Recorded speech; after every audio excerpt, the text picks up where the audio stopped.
Good morning. I'm Jill Griffin, and I am a Forbes.com contributor. And today I want to talk about resilience, because if there's one tool that you need in your success toolbox, it's resilience. Short story. In 1995, my book came out, Customer Loyalty, How to Earn It, How to Keep It. Sales were brisk, so I started getting requests to speak at conferences, some really big, high-profile conferences. The first high-profile conference that I presented, I bombed big time.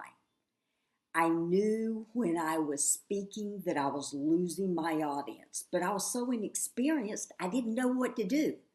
So sure enough, when the speaker scores came back in, I rated dead last out of 45 speakers. Not only did I know I stunk, all the other speakers knew I stunk, and the sponsor knew I stunk.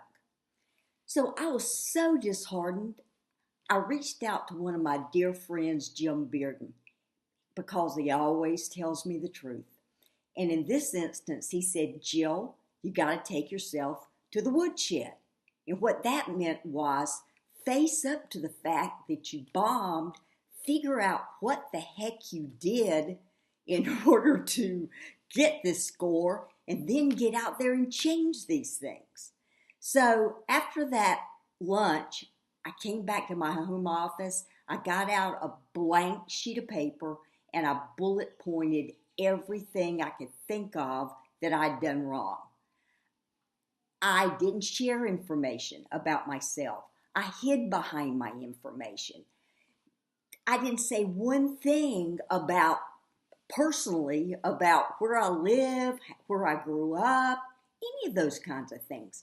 Bottom line, I did not entertain the audience. So I went back out in the marketplace using this learning, and I changed a lot of things. I changed all those things. And in 2 years, my scores were way up again. So I called the sponsor and I said, hey, I think I've learned a lot. I know I've let you down the first time, but would you entertain me coming back? And the sponsor said, Jill, it's so ironic you're calling me. My scouts have been out. I talked to them last week, who they'd seen recently that they really liked, and you were on the list. So I came back, and it all worked out.